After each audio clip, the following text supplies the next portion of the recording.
So hi Abed from Cornerstone Entertainment. Yeah, you're part of Fatherland here. But of course, first let's talk about current events. Kanina kakatapos lang ng state funeral and tribute kay Nora Aunor. Can you tell me what you know about her? Because I know you haven't worked with her, but were you able to watch her films? And what can you say about the tribute? Actually, wala po idea about sa tribute. Pero I know Miss Nora Aunor talaga as a very good actress. And alam ko na legendary talaga siya sa Philippine cinema. Kasi kahit siguro hindi ko na inahabot yung mga film niya. Pero alam ko na matunog talaga na pag si Miss Nora Aunor ang gumawa, talagang papanoorin ng tao.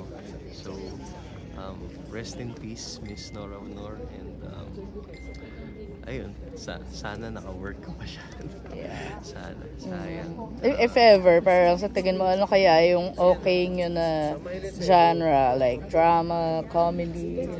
Gusto ko siguro drama kasi sikat si Miss Heavy Nora sa drama. drama. So, alam ko na marami akong matututunan sa kanya. Paramihan ng luha. Lalo yung iyakan, kunyari. Dalawa kami magkausap. Siguro. No, papatulo ka din ng luha sa kaliwang dream mata. come true rin yun. Yeah. As an actor sa Pilipinas. Diba? Yeah.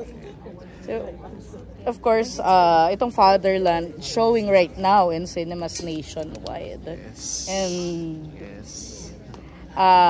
ano role mo dito? So, glimpse lang sa character ko. Terrorist ako dito. Wow. So, part ako ng Maute Group. Yung sa Basilan ba yun? Basilan ba? Maute Group. Ayun, so parang sasakupin namin yung isang lugar sa Pilipinas and ako ang leader ni Kuya Allen sa isa niyang character. So, ayun. Yeah.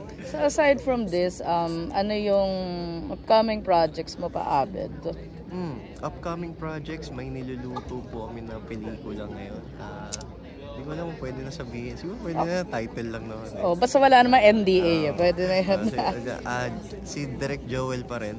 Nice. Is that also under Bentria? No. So, Okay. pero comedy to, masaya. So, ang title is Jackstone 5. Hindi pa namin tapos i-shoot, pero Nakita ko pinopost niyo yun. Nakala ko tapos na. Yeah. so ayun, part din ako ng pelikula. Saya kasi comedy yung set nakakatawa talaga sila. Si title pa lang, Jack. Sir Eric Kison.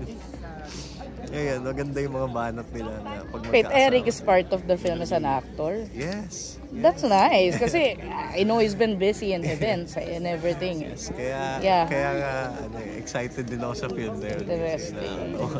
And yun, Batang Reyes, tuloy-tuloy pa rin. Yan, so yun po. Okay, thank you. Thank you po.